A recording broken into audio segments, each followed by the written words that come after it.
안녕하세요. 재테크의 가치를 더하는 찬희입니다. 오늘은 지난 영상에 이어서 금투자 방법 2편을 이어가려 해요. 오늘 영상을 보시기 전에 1편을 먼저 시청하고 와야지 오늘의 영상이 조금 더 이해가 잘 되실 거예요. 자, 이제 바로 시작하도록 하겠습니다. 저는 개인적으로 금투자를 할 때 금은비를 보는 것보다 오늘 소개하는 이것을 먼저 보는 게 더 중요하다 생각하는 편인데, 오늘은 이것에 대해서 집중적으로 다룰 거니까 오늘의 영상을 집중해서 봐주시면 좋을 것 같습니다. 먼저 금은 대표 실물 자산이고 달러는 대표 현금성 자산이에요. 실물 자산과 현금성 자산은 역의 관계를 갖고 있죠. 그래서 금이 오르면 달러는 떨어지고 반대로 달러가 오르면 금은 하락하는 모습을 갖게 됩니다. 즉, 이 그래프에서 보이는 것과 같이 금과 달러는요, 역의 관계를 가지고 있는 특징이 있어요. 금과 달러가 역의 관계라는 뜻은 우리가 금리의 방향을 예측할 수 있다면 향후 금값이 어떻게 흐를지 예상할 수 있게 되는데요. 왜냐하면 금리란 돈의 가치를 뜻하기 때문이에요. 즉, 금리가 오른다면 돈의 가치가 상승하는 거고, 금리가 떨어지면 돈의 가치도 하락하게 돼요. 그러나 금리가 올라 돈의 가치가 상승한다는 뜻은 반대로 금값은 하락한다라는 뜻이고, 금리가 하락해 돈의 가치가 하락하게 되면은 금값은 상승하게 됩니다. 이러한 이유로 금리의 방향을 알 수 있다면 금 가격 추이를 알 수 있게 되는 거예요. 그럼 우리는 금리에 대해서 조금 더 자세하게 알 필요가 있는데, 금리에는 명목금리하고 실질금리 두 가지가 있습니다. 먼저 명목금리란 우리가 눈으로 확인이 가능한 금리를 뜻하는데, 예를 들어서 예금금리가 있고요. 그 다음에 대출금리,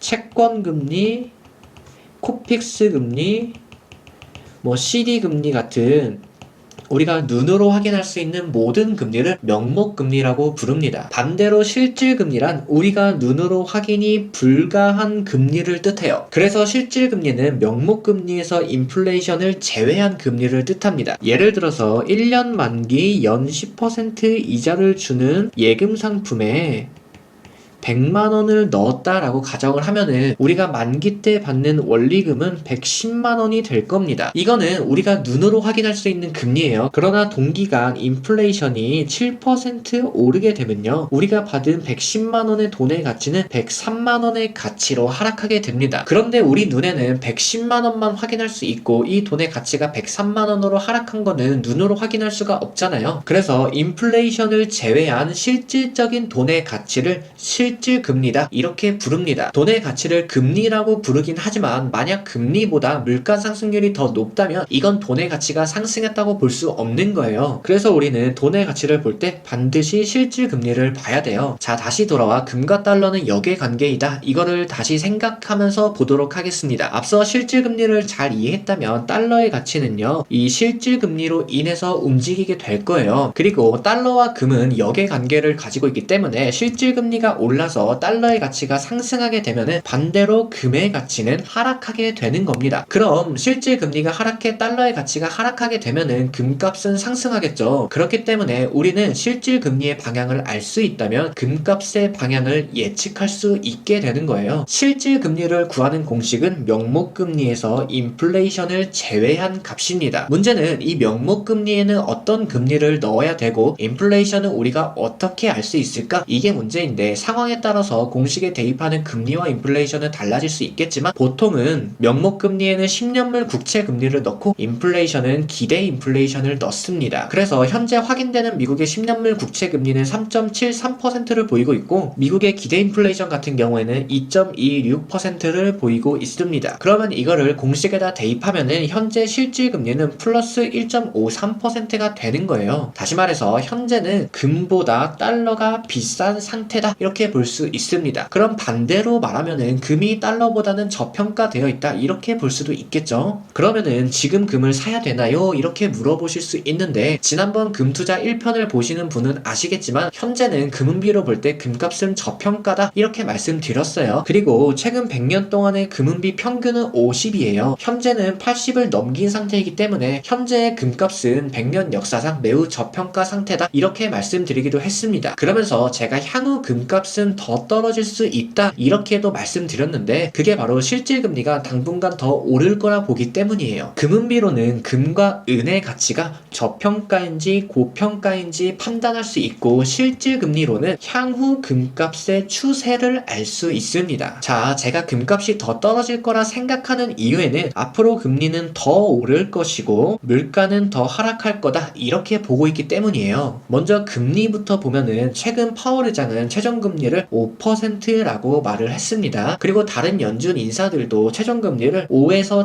7%까지 보고 있다 말했어요. 그런데 여기서 중요한 거는 최종금리가 얼만큼 올라간다 이것보다는 앞으로 금리가 더 오르겠다 이 뜻이 더 중요한 거예요.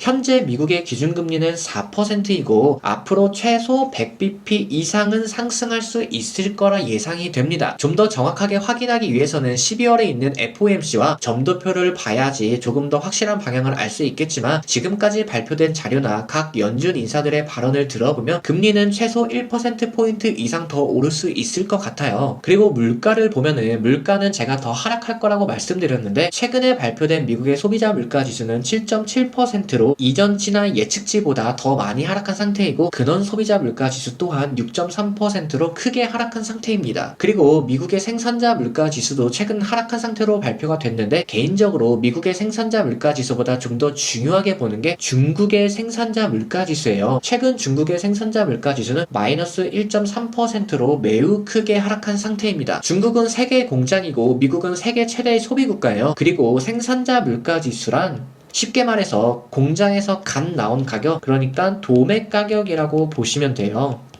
자, 중국에서 도매 가격이 싸게 나오면 미국은 이거를 싸게 사는 거니까 미국의 소비자 가격은 당연히 낮아질 수밖에 없습니다. 그래서 아마 12월 1일에 발표되는 미국의 개인 소비 지출 물가 지수 또한 하락한 상태로 발표가 될 것 같아요. 즉, 물가가 떨어지는 속도가 어떻게 될지는 모르겠지만 점차 하락할 것으로 보고 있습니다. 금리가 오르고 물가가 하락하게 되면은 실질 금리는 상승할 수밖에 없습니다. 즉, 금리가 오르고 물가가 하락하면요, 달러의 가치는 더 상승할 수밖에 없는 거예요. 실질금리와 달러의 가치가 오르게 되면은 역의 관계를 가진 금의 가격은 하락할 수밖에 없습니다. 물론 금리가 언제까지 오르고 물가가 얼만큼 언제까지 하락할지는 모르겠지만 만약 최종금리가 5%라면 내년 6월에서 7월쯤이 금리 상승 마지막이 되지 않을까 싶어요. 그러면 그 이후부터 금값이 오르겠죠. 그런데 최종금리가 5% 이상이고 고금리를 상당 기간 유지하게 된다면 금값은 좀 더 늦게 오를 수도 있습니다. 그러나 중요한 건 현재 금값 또한 역사상 가장 저렴한 시기 중 한 시기라는 거예요. 그래서 개인적으로 현재 금에 투자해도 괜찮다 이렇게 생각하는 편입니다. 다만 문제가 되는 건 만약 연준의 통화 정책이 비둘기적인 정책으로 변화하게 된다면 혹은 비둘기적 발언이 많아진다면요, 물가는 하락할 수는 있어도 기대 인플레이션은 상승할 수 있어요. 앞서 실질금리를 구할 때 기대 인플레이션을 사용했기 때문에 기대 인플레이션이 오르게 된다면 실질금리는 하락할 수도 있습니다. 그러니까 우리는 연준의 정책과 발언에 집중할 필요가 있습니다. 현재 저는 블로거를 통해 2023년 경제 전망 및 투자 대응 전략 전자책을 무료로 배포하고 있는 중입니다. 해당 책을 신청하는 분들이 많아서 생각보다 빠르게 조기 마감될 수 있으니까 만약 관심이 있으신 분들은 늦지 않게 신청해서 받아가시길 바랄게요. 신청 링크는 댓글 상단에 고정해 두겠습니다. 그리고 블로그에서 재테크 고민 상담 프로젝트도 무료로 진행 중이에요. 혹시나 재테크를 하면서 고민이 있으신 분들은 링크 남겨드릴 테니까 링크 통해서 고민 남겨주시면 됩니다. 마지막으로 미국 ETF 전자책도 무료로 배포하고 있는 중이니까 미국 ETF에 대해 공부하고 싶은 분들은 해당 전자책도 받아가시면 좋을 것 같습니다. 전자책 링크도 댓글 상단에 함께 남겨드릴게요. 오늘의 영상도 도움이 됐고 앞으로의 영상도 기대가 되신다면 구독과 좋아요 한 번씩 눌러주시면 감사하겠습니다. 감사합니다.